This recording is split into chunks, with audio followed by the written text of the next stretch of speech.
I'm sorry, 1 Timothy chapter 5. Chapter 5.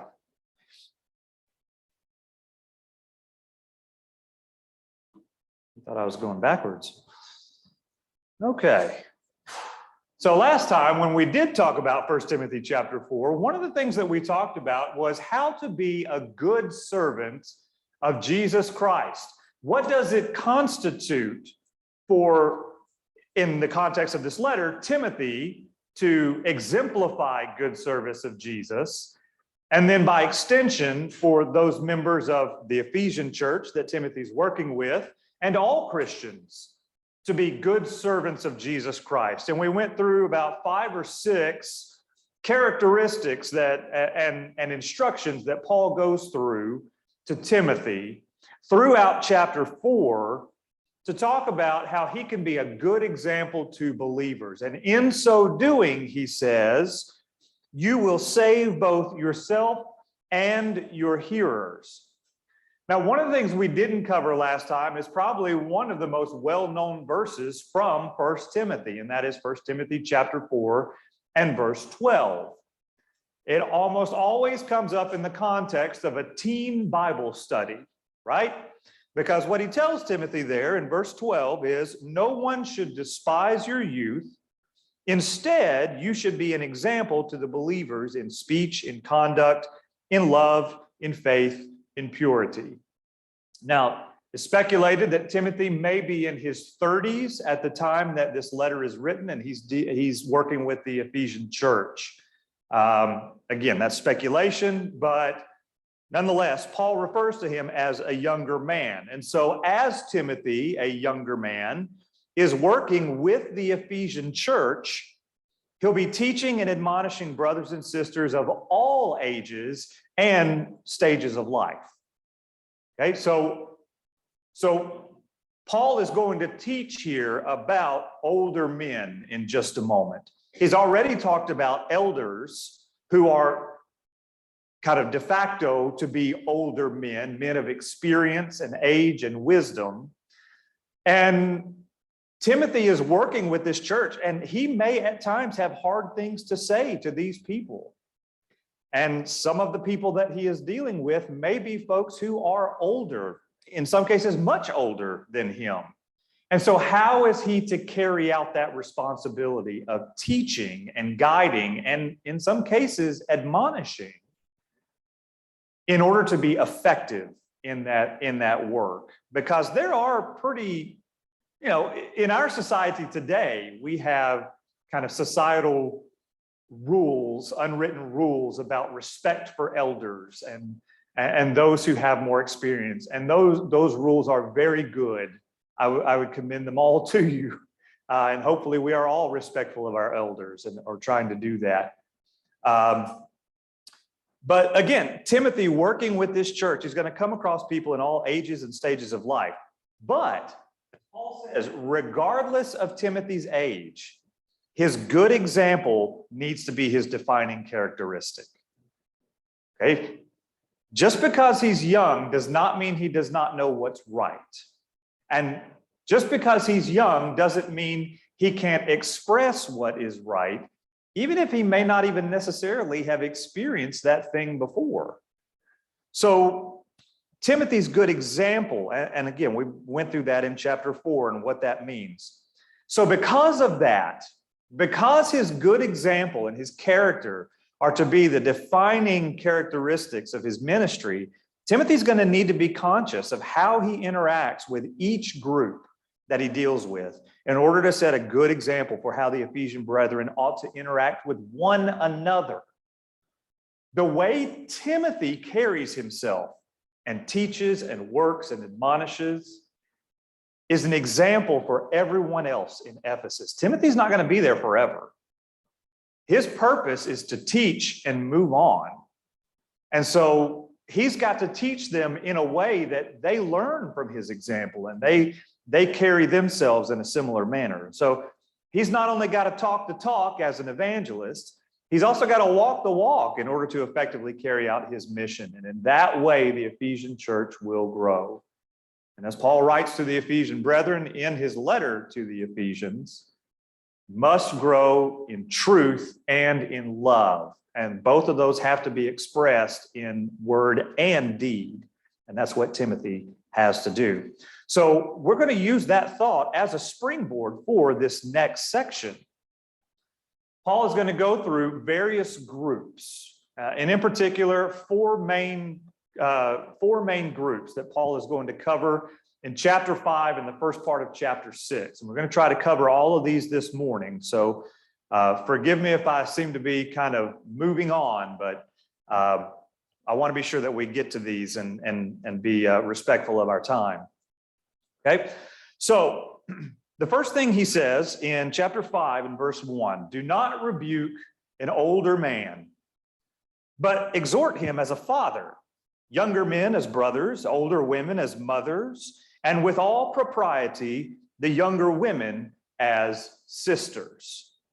And so the kind of family aspect, when we get up to do announcements sometimes, we say, good morning, Fayette family, or we talk about our Fayette family, those here, we think of you as family. We see you weekly. We see you sometimes more than that. We think of you as dear to us, and we should all think that way. And so the familial aspect then right here is most present in the respect that we pay one another, not just as we interact on a normal basis, but especially as there's some sort of difficulty or friction or sin involved. We cannot stop being civil and loving to one another, even when something kind of gets in the way of that. That's not how we're to carry each other. So his first group, his first individuals here in this particular group, do not rebuke an older man. Now that word older man there is actually the same word as elders that he used in chapter 3. And so, some of your translations may translate that, do not rebuke an elder, and then continue on into these various other groups. And so, we might look at this and we might say, well, I'm not supposed to admonish elders in the church, the leaders, kind of, the servant leaders in the church. And that's not what Paul is saying. That's not where Paul is going. I think here he is talking about generally older men as a group, as a full group, because he does mention these others. You have older men, older women, younger women. And so this is just those who are older in general. Treat them all this way. Now, older men just happen to be the first one in this group. But what Paul is saying is treat all of these groups with the respect that they deserve, the familial respect that they deserve. And look at the difference in the two words that he uses there in verse 1. Do not rebuke.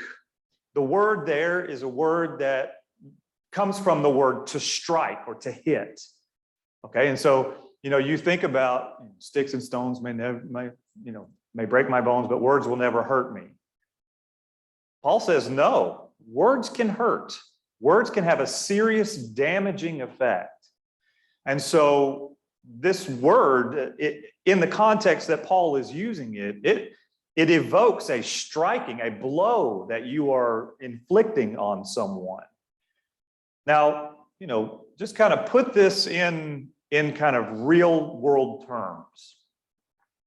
You have an older man, let's say a man that's in his 60s or 70s, and he's espousing a view that is either contrary to the gospel or is questionable at best. And it needs to be either corrected or, elaborated on or things like that. Now, you have a younger man, probably 20s or 30s, who is doing some serious Bible study on that topic and has thought, well, the things that this guy is saying, not particularly in line, I think, with what the Bible is teaching. And that needs to be addressed. So he goes to the older man. Now, does he on one hand say, you are wrong and you need to get in line? You need to study your Bible, old man. You're not doing what the Bible teaches. Or does he come to the gentleman in humility and respect as his age and his experience deserves, and try to speak to that man with that respect and humility.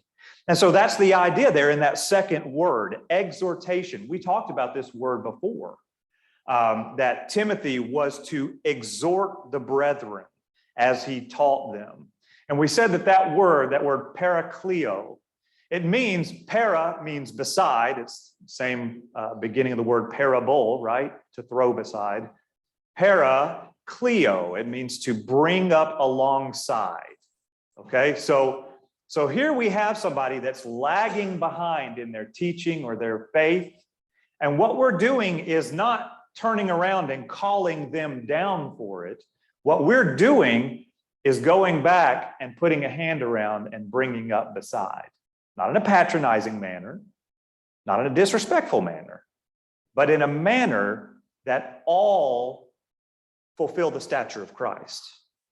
That's the truth and love aspect of Ephesians chapter 4. Okay?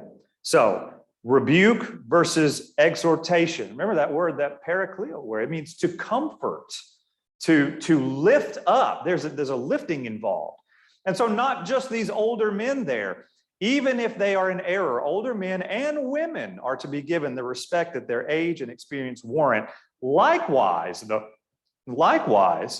younger men and women aren't to be treated as enemies, but as brothers and sisters. Now, have we been in situations in a church, I'm just going to leave it general, in a church where there has been disagreement? Yes. How did that conversation go? Did it remain respectful? Did it remain loving? Did it remain rooted in Scripture? Or did it devolve into personal attack and suspicion and division? Why did that happen? If you go back and you reflect on those conversations that went wrong, why did that happen? Well, generally, it's because tensions got high, emotions got involved, and emotions overran love and truth. And so the conversation then gets into, I think, I know, I believe, not the Bible teaches. Let's work through this together. And let's come to a common understanding of the Scriptures. Okay? And so, we don't treat brethren in whatever state they are as enemies. We treat them as family.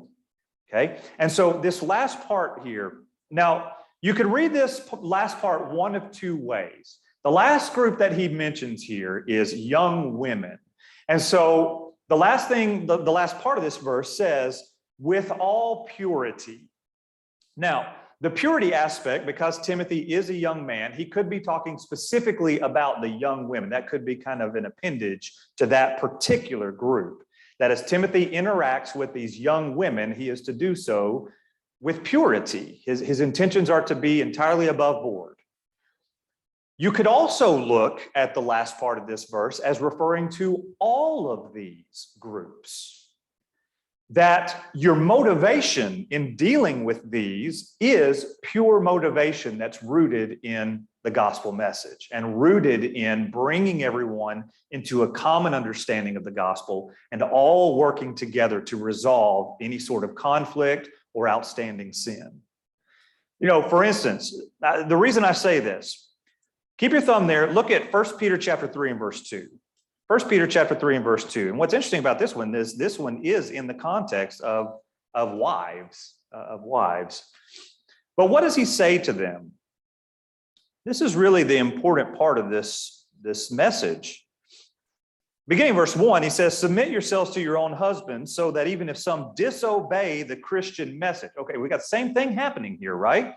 So they're in need of an admonishment, a rebuke, or correction of some sort. Even if some disobey the Christian message, they may be won over without a message by the way their wives live when they observe your pure, reverent lives. Lives that are are living in purity of the gospel, of motivation. And so when they see your pure lives, they may be convicted to turn from whatever that is. And then turn over to 1 John chapter 3. 1 John chapter 3. John talking about the heart of Christians here and their true motivation and how we are truly known as God's children. He says here in verse 3, everyone who has this hope in him purifies himself just as he is pure. Okay, so again, this purity can be in the context of one particular group, but I think it also still applies to all of these groups. Timothy, keep your motivation pure. And he's going to say that again in verse 22, keep yourself pure in dealing with the sins of others. Okay, any thoughts or questions before we move on from this particular? It's going to be hard sometimes. Yeah, Jesus teaching good others should have yes. The way you would want to approach. Yes. In whatever the situation may be, knowing this is the objective you want. Yes. And if you truly want this, God's glory, and they're good, then let your approach be based on that. Yes. And with that, Jesus teaching, keep it private. Yes. If possible. Go out to anyone else with it. This is between him or her, unless there's a need to go further. Yes.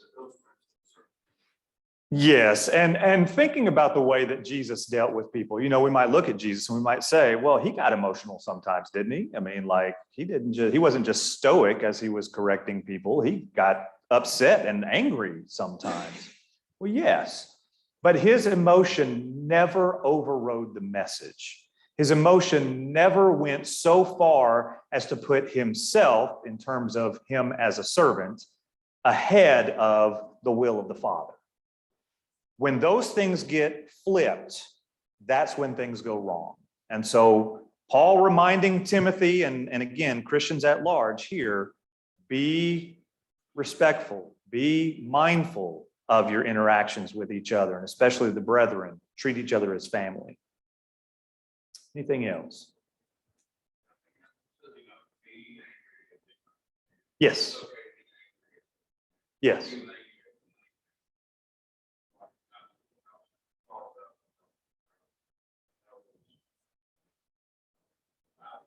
Right. Right.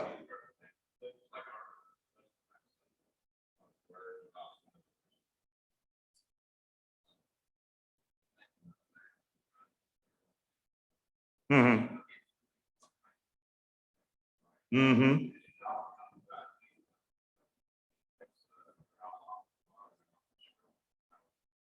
Mm-hmm. Yes. Yes. Yeah.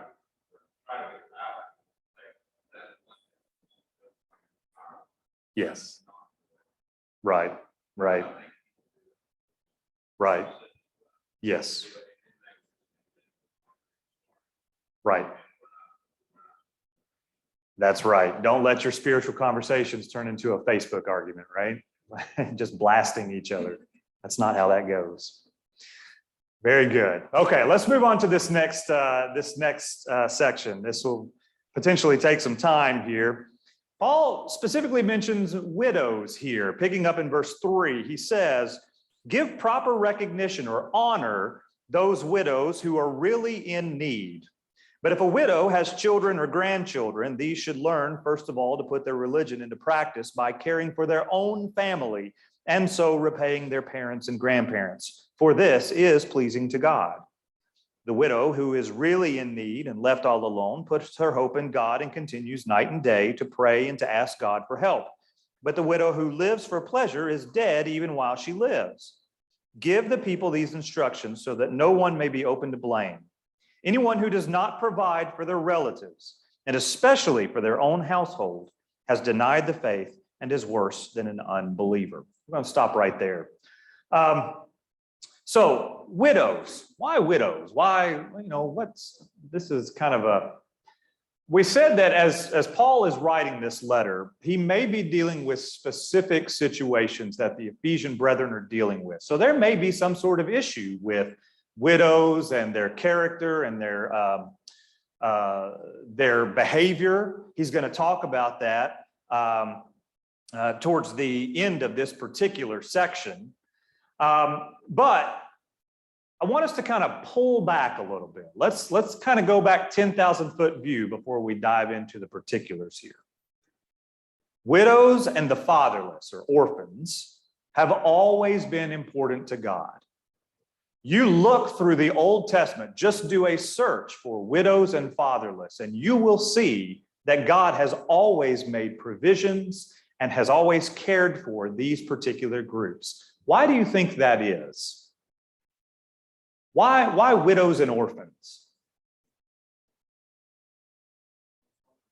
They are the most vulnerable. That's right. Okay, so when you look at a woman of this day, okay, in this day, a woman who has lost her husband has most likely also lost the primary provider and protector of her household. And so she is reliant on the care of others. She has to rely on other people because she doesn't have anyone else. So what we're talking about here, we're talking about in this particular juncture, an older woman. Okay, she doesn't have the ability to go out and work or has limited ability to go out and work. She has relied on her husband's income, her husband's protection from outside threats and those types of things. And that husband, for whatever reason, is now gone. And so she is, as Dempsey said, she is among the most vulnerable in this society. Now, we've already seen in Acts chapter 6 that widows were being taken care of by the church. Now, there was a kind of a distinction being made between different groups of widows there that was not right. Paul is about to talk about some distinct groups of widows that the church is specifically to care for, and those that the church should not be, as he says, burdened with. And he doesn't mean that in a negative sense. He just means that in a practical sense. All right, so we're going to cover this section in four main groups. Okay, so he talks about four types of widows. The first type is those who are truly widows. What does that mean? A widow who is a widow indeed, okay? I mean, either you are or you aren't. So what does that mean? What's a widow indeed? Widows who are truly destitute, who don't have resources to follow or don't have a support system. I think that's exactly what he's talking about, yes. So we have here women who have no other relatives that can take care of them. So yes, they're reliant on others. And if you are in need, well, let me kind of put this in the general. If someone is generally in need, who would generally be the first people we would go to for help? Well, we might think of our own relatives, right? I mean, I think, right now, if for whatever reason something happened with my family, I know one of the first places I would go, I'd be making a call to Birmingham, Alabama, because that's where my family is. That's where my extended family is. So women who have no other relatives that can take them in and no other options to marry again. Now, we have women today that marry at all ages. I'm fully aware of that. But in this type of society and in typical situations, it is usually the younger women who are going to remarry. And so these are women that really don't have any options to marry. And he's going to make a distinction here in verse 9. He's going to say, unless she is at least 60 years old. And so we are generally thinking of an older woman here.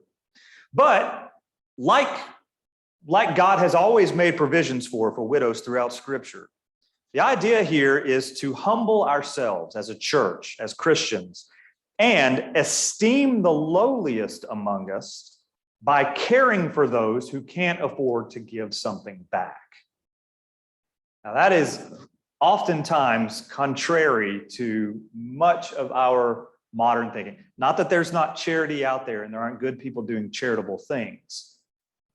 But the modern business world and the business world back then says, if I'm going to do something for you, you're going to need to do something for me in return. That's just the way this transaction works. Not so in the church. Just like in Acts chapter 2, the church is taking care of those who are truly in need and helping out. Yes, Tim.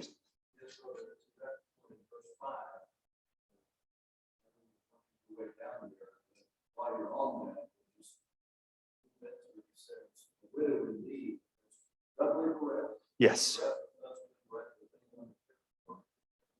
Let the money fixed her hope on God. Continues in trees and prayers night and day. And tense here is continual, Yes. permanent fixation on God. She's permanently fixed on God, and she's looked to God for life. Right. And the hope is there in every way. Right. Spiritually, but in every way, she's with God. And God looks to us and be that gift. Yes. People be that gift. It was a plan. That's right. Yes. Now, does this happen a lot in the modern church? Here's the thing. Back then, there's no 401ks. There's no retirement plans. Okay. Now, I know Dempsey has said multiple times his children are his retirement plan. And yes, to a degree. To a degree. But if you don't have children, you don't have a savings, you don't have a 401k, you don't have, savings and loan or any of those types of things. A widow surely doesn't need to go into debt in order to pay for her daily needs. And so she needs to be taken care of. But here's an interesting thing about this. And I've kind of piecemealed this up. Paul kind of jumps around between these groups. And so as Dempsey mentioned down there in verse 5 of chapter 5, the real widow, this is the same woman that's mentioned in verse 3. The widow indeed, left all alone, has put her hope in God and continues night and day in her petitions and prayers. And so this is a woman who's truly putting into action Jesus' teaching in the Sermon on the Mount. Consider the lilies of the field, how they neither toil nor grow, yet the Father takes care of them. Trust in the Father. And that's what she's doing. She's putting her trust in the Father. But the practical way that trust is manifested is through the servants of the Father.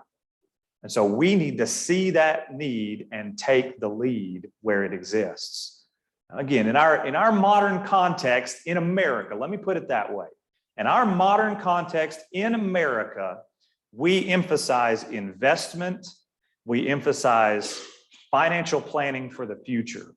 That doesn't exist for everyone. And it certainly doesn't exist for everyone everywhere. Remember, this is a letter that's practical not only for American churches, it is practical for churches everywhere at all times. And so we're talking about brethren in Africa, we're talking about brethren in Asia, in Russia, wherever they may be found. And those brethren need to be taken care of by, first and foremost, their families, their relatives, if they exist, and in the absence of that, their family. And so once again, we go right back to that familial aspect of the church. How we think of one another determines how we take care of one another, and that is important to the Lord. And so, but notice one other thing here. In verses 9 and 10, he does give one caveat to this group. Well, he has multiple instructions about her, but the primary emphasis here is the same emphasis that's given for elders and deacons. Okay? The consideration that these people are, these women are given is because they are of good character. And so he describes her in verse 9. Let's go ahead and read that. No widow should be placed on the official support list unless she is at least 60 years old, has been the wife of one husband. Interesting how that parallels the elder's charge, right?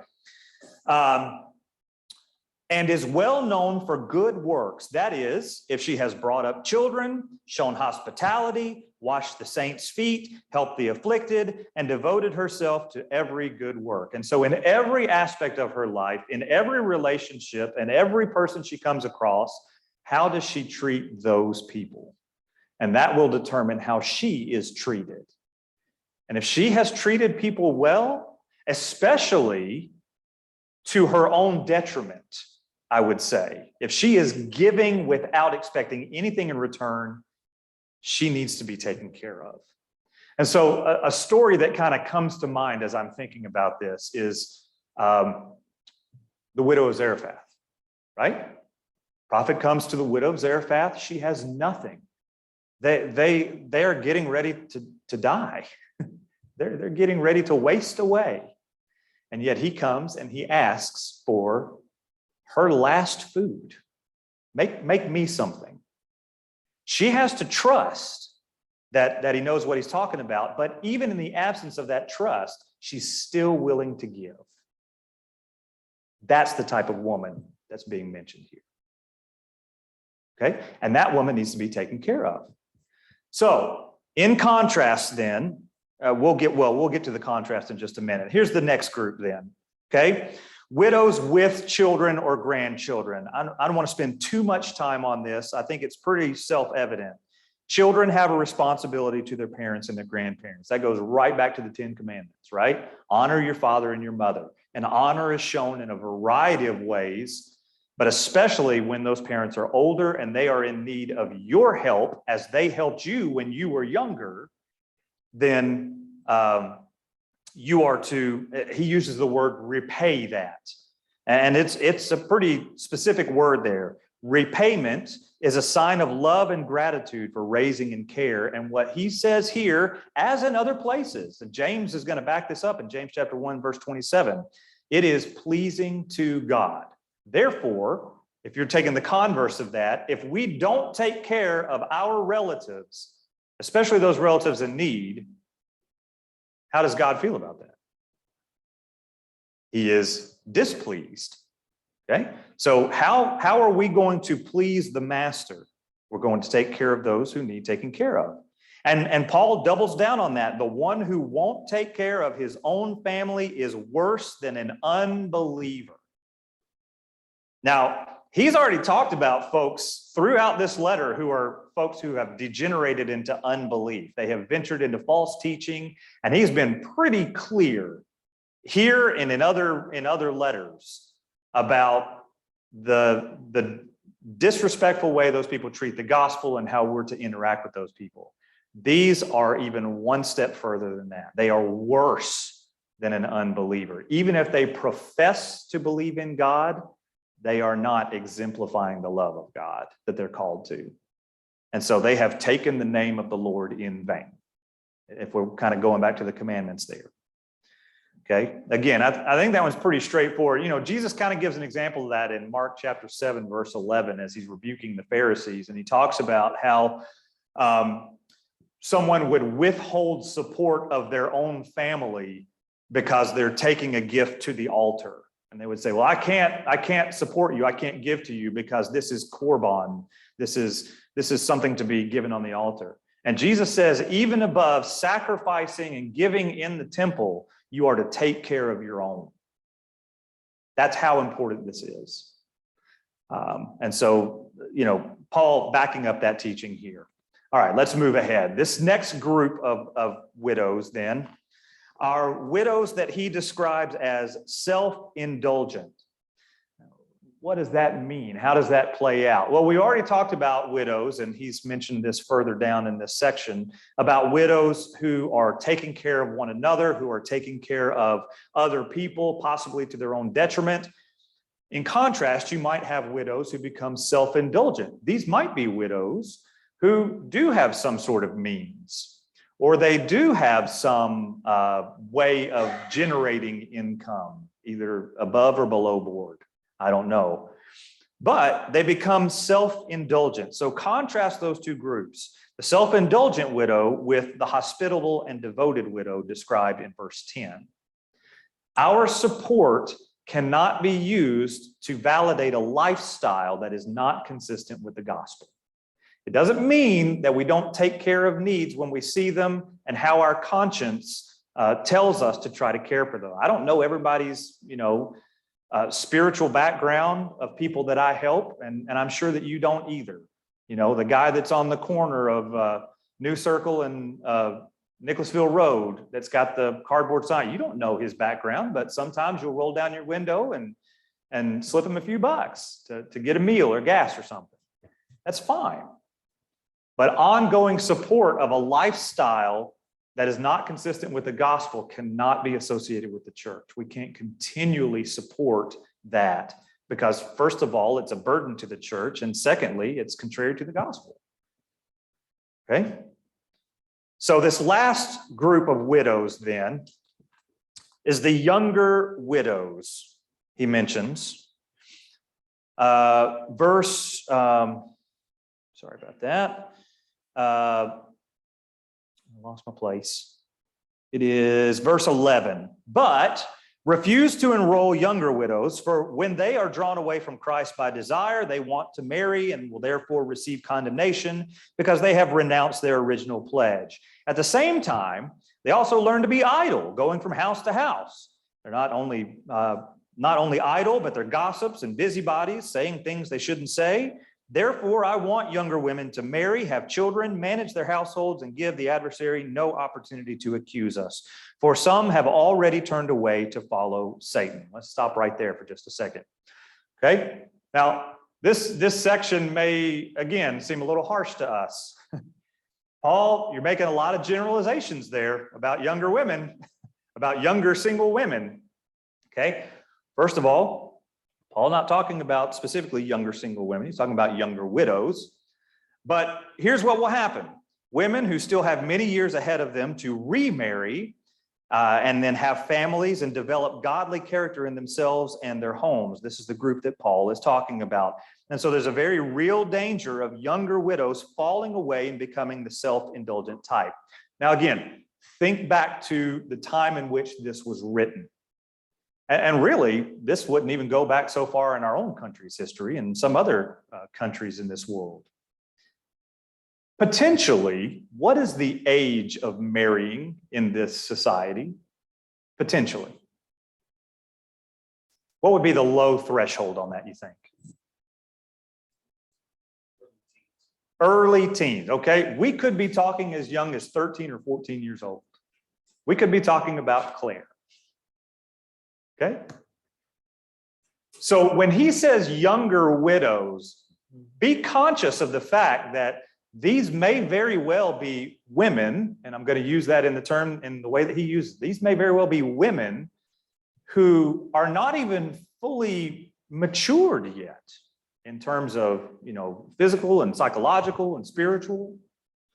And so they could, again, lose their husbands for any type of reason. Could be, they've gone off into war, they've been fallen upon by robbers, they've had fallen into disease or something like that.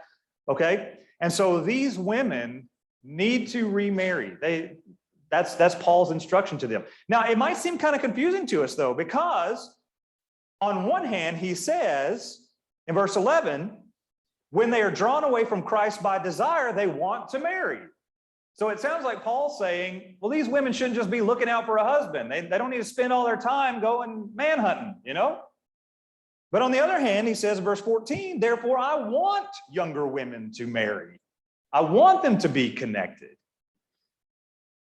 And so again, I think the idea there is for them to remarry a godly man, to have godly families and develop godly character in themselves and their homes. And in so doing, they're going to fulfill the very thing that we talked about in chapter 2. She will be saved through childbearing if she continues in faith and love and holiness with good sense. I think those two ideas are connected. And so these younger widows are not necessarily to be considered on this role of support. They are to find a situation where they can be supported. That doesn't mean that they're not taken care of in the short term. I don't think that's Paul's point. This is a long-term ongoing support, as Dempsey mentioned.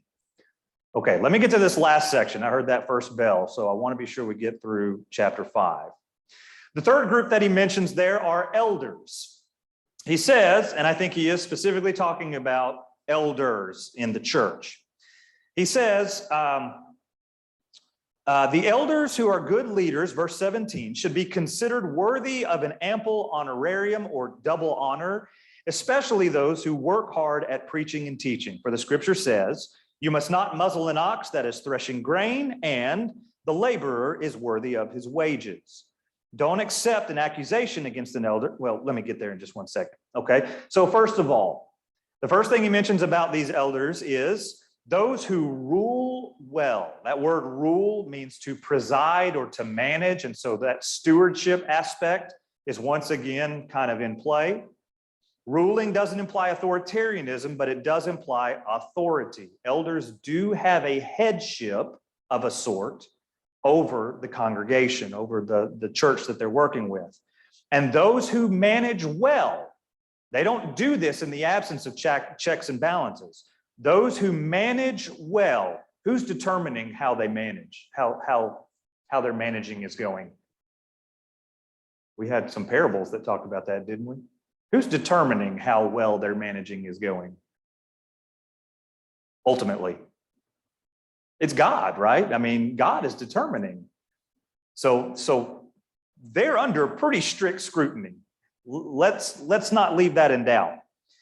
Those who manage well are those who tend to the needs and safety of the flock entrusted to them, because that's what God called them to do. Elders who lovingly care for the flock then are worthy of double honor, or literally the words are twofold value. That word honor there it talks about, it kind of evokes price or value of an object. And these men are worthy of double honor or value. Now, this could refer to the higher esteem that we pay to elders, that we afford elders, based on what they're doing, the fact that they desire to take on that office, which is a difficult office, that they desire to take it on because they love and care for the church, and they faithfully carry out everything that that position requires. If they're doing that, that's not an easy work. And so God says they're worthy of that higher esteem. Now, we could take this in the sense that it is most often kind of talked about in that, does this give us the authority to pay elders? Do you think? And I'm just asking the question. Dempsey is shaking his head yes, nodding his head yes. Okay, do we have the authority to pay elders? I think that we do, in the sense that he does say, the laborer is worthy of his wages. And that's, Jesus himself said that. You might have red letter text there in your Bible where he says that. The worker is worthy of his wages. Why do you think that is? Why elders? Why could we pay them and not potentially others?